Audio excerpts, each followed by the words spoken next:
হজে গিয়েও যার জীবন বদলাইল না, আল্লাহর ঘর দেখা, নবীর রওজা দেখা, তো তার পরিবর্তন আর কি দিয়ে হইব বলে? এজন্য আমরা কিতাবে পড়ছি কোন ব্যক্তির হজ কবুল হয়েছে কিনা এটার একটা বাহ্যিক প্রমাণ আছে, সব কিতাবে আছে কথা। উলামায়ে কেরাম, মুহাদ্দিসিনে কেরাম বলছে এটার একটা বাহ্যিক নমুনা আছে। নমুনাটা কি? যে ব্যক্তির হজ্জের আগের আচরণ আর হজের পরের আচরণ পরিবর্তন বোঝা যায়। দেখা গেছে লোকটা আগে চা দোকানে আড্ডা দিত, বিড়ি খাইতো, সিগারেট খাইতো, গালিগালাজ করতো, টেলিভিশন দেখতো, নাচ গান দেখতো, সুদ খাইতো, ঘুষ খাইতো, কিস্তি নিত, হারামের সাথে ছিল।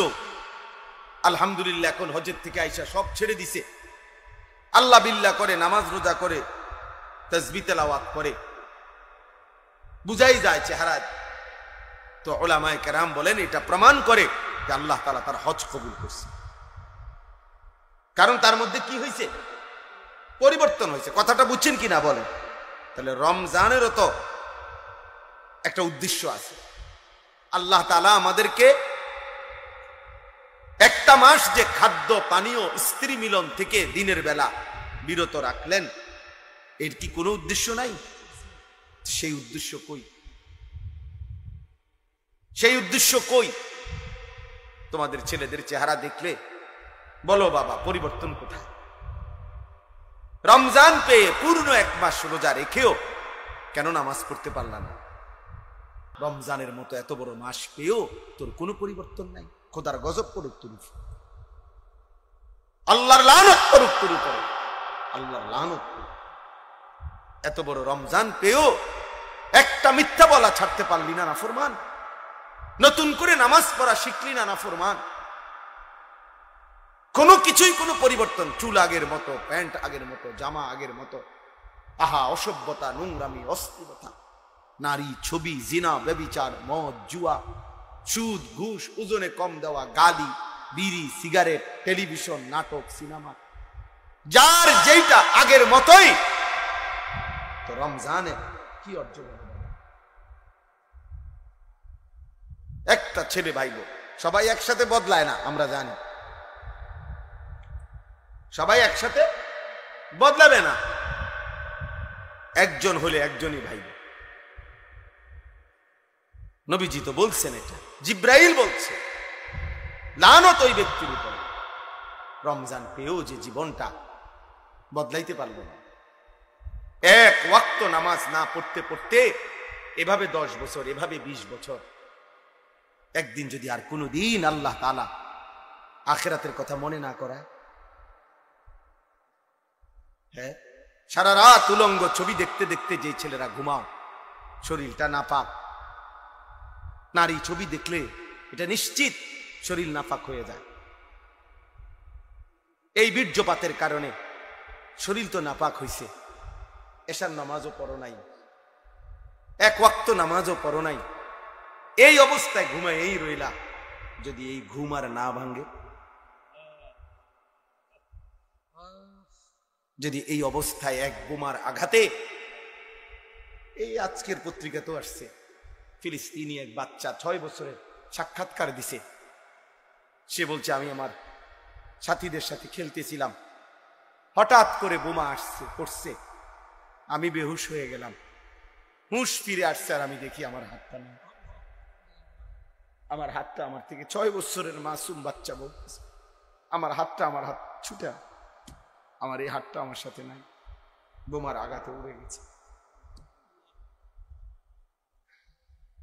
ইমানদার, বোমার আঘাতে লাশ উপরের দিকে ওটা ছিন্ন ভিন্ন টুকরা টুকরা হয়ে গেছে। এ যেন আরেক হামজা, এ যেন কি উহুদের সেই আমির হামজা, যার লাশকে টুকরা টুকরা করছিল। আমি মনে হয়েছে আমার এই কথা, হ্যাঁ ভাবছিলাম আমির হামজার মতো আর কেউ হবে না।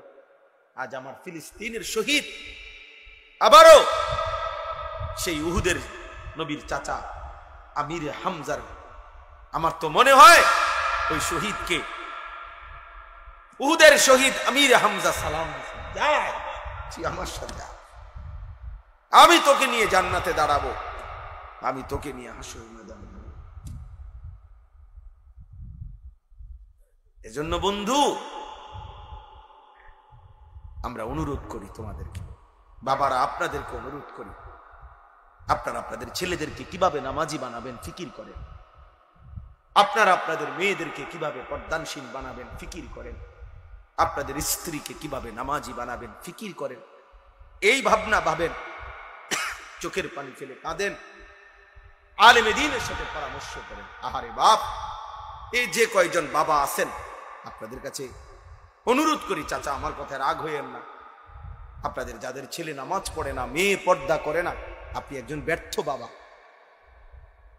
আপনি এই খাট পালং সোফা ফার্নিচার দেখাইয়া মুসলমানের কোনো সফলতা নাই। একজন মুসলমান শুধু তার 60 বছরের পরে এই বাড়ি দেখাইলো, বিল্ডিং দেখাইলো, 10 শতক জমি দেখাইলো, সোফা ফার্নিচার দেখাইলো, এর মধ্যে মুসলমানের জন্য কমপক্ষে যাররা পরিমাণ কোনো কি নাই, কৃতিত্ব নেই। এর মধ্যে মুসলমানের কোনো কৃতিত্ব নেই। মুসলমানের কৃতিত্ব ঈমান, মুসলমানের কৃতিত্ব তাকওয়া। আমাদের বাংলাদেশের বর্তমান জাতীয় মসজিদের খতিব যিনি হযরত মাওলানা আব্দুল মালিক সাহেব দামাত বারাকাতুহুমুল আলিয়া, উনি বলছেন, ওনার এক লিখনির মধ্যে আছে যে সৌদি আরবে একজন ইঞ্জিনিয়ারের সাথে দেখা হয়েছে। তো ওই ইঞ্জিনিয়ার সাহেব বলছে, হুজুর আজকে 70 বছর যাবত আমাদের ফ্যামিলির ঐতিহ্য, ওই ইঞ্জিনিয়ার আরব দেশের, যে আজকে 70 বছর যাবত আমাদের ফ্যামিলির ঐতিহ্য যে এই ফ্যামিলির ছেলে মেয়ে যেই এই পৃথিবীতে ভূমিষ্ঠ হয়েছে এমন প্রত্যেকেই আমাদের ফ্যামিলির গত 70 বছরের সকলেই হাফেজ,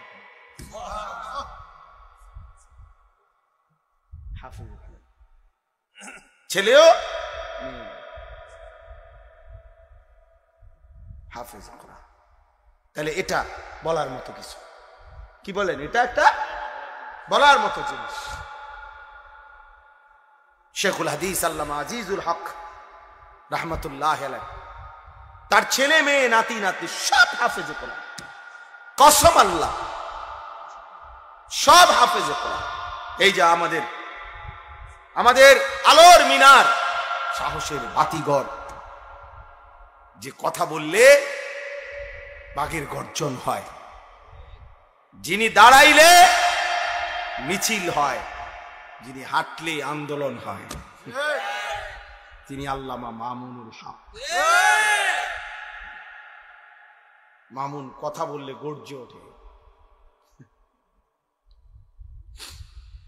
তো ওনার ফ্যামিলি, ওনার আব্বাই শেখুল হাদিস আল্লামা আজিজুল হক, ওনারা সব হাফেজ। আপনি এখন গিয়ে জিজ্ঞেস করেন।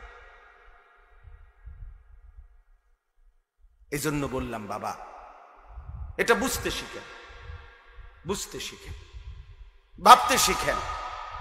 আপনার আমার জিন্দিগির সফলতা, আমার ছেলেগুলো নামাজ পড়ে, আমার মেয়েরা পর্দা করে, আমার নাতি নাতনি সবাই আল্লাহর কোরআন পড়তে পারে, আমার ঘরে ফজরের নামাজ আদায় করে সবাই, এটাও বলার মতো কোনো বিষয়।